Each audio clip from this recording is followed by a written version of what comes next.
ಬಿಜೆಪಿಯವರು ಸುಳ್ಳು ಹೇಳೋದ್ರಲ್ಲಿ ನಿಸೀಮರು. ಅವ್ರ ಮಾತಿನಲ್ಲಿ ಯಾವುದೂ ಸತ್ಯ ಇಲ್ಲ.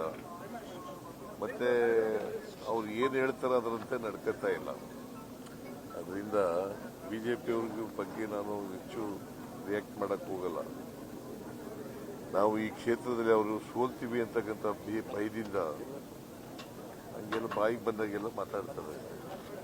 ಈಗ ಯತ್ನಾಳ್ ಅವ್ರನ್ನ ಉಚ್ಚಾಟನೆ ಮಾಡುವಂತವ್ರು ಅಂತವ್ರನ್ನೇ ಕರ್ಕೊಂಡ್ಬಂದು ಪ್ರಚಾರ ಮಾಡುವಂತ ಅನಿವಾರ್ಯ ಪರಿಸ್ಥಿತಿಗೆ ಬಿಜೆಪಿ ಅವರು ಬಂದ್ರ ಅಂದ್ರೆ ಅವರು ಸೋಲ್ತೀವಿ ಅಂತ ಗೊತ್ತಾದ ಮೇಲೆ ಅವ್ರು ಉಚ್ಚಾಟನೆ ಮಾಡಿದ್ದಾರೆ ಅಂತವ್ರನ್ನೇ ಕರ್ಕೊಂಡ್ಬರ್ತಿದ್ದಾರೆ. ಬಿಜೆಪಿಯವರು ಇದ್ದಾರಲ್ಲ, ಒಂದ್ ಕಡೆ ಉಚ್ಚಾಟನೆ ಮಾಡೋದು, ಇನ್ನೊಂದ್ ಕಡೆ ಅವ್ರ ಕಡೆನೆ ಕರ್ಕೊಂಡ್ಬಂದು ಅವ್ರಿಗೆ ಗ್ವಾಗರೋದು, ಅವ್ರ ಕೈಲಿ ಪ್ರಚಾರ ಮಾಡಿಸೋದು.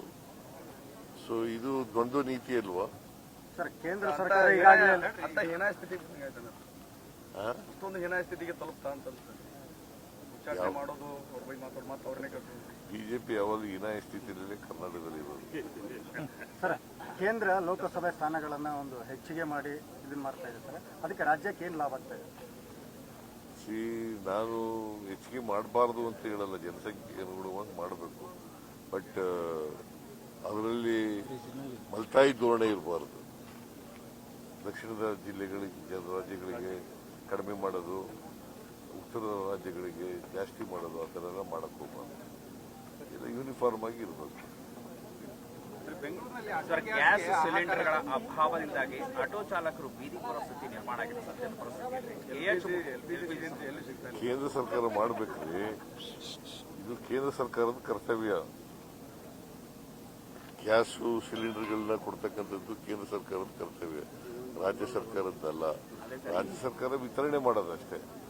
ಈಗ ಆಟೋ ಚಾಲಕರು ಕೆ.ಎಚ್. ಮುನಿಯಪ್ಪ ಅವ್ರ ಮನೆಗೆ ಮುತ್ತಿಗೆ ಹಾಕ್ತೀವಿ ಅಂತ ಎಚ್ಚರಿಕೆ ಕೊಟ್ಟಿದ್ದಾರೆ. ಯಾಕೆ ಇದೇ ಒಂದು LPG CNG ಸಿಗದೆ ಇರೋದಕ್ಕೆ ಮುನಿಯಪ್ಪ ಅವ್ರ ಮನೆಗೆ ನರೇಂದ್ರ ಮೋದಿ ಅವ್ರಿಗೆ ಗೆರವು ಮಾಡಬೇಕು,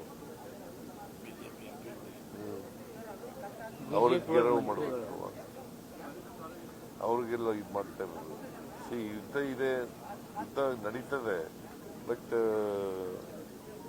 ಇವರು ಗ್ಯಾಸ್ ಸಿಲಿಂಡರ್ಗಳನ್ನ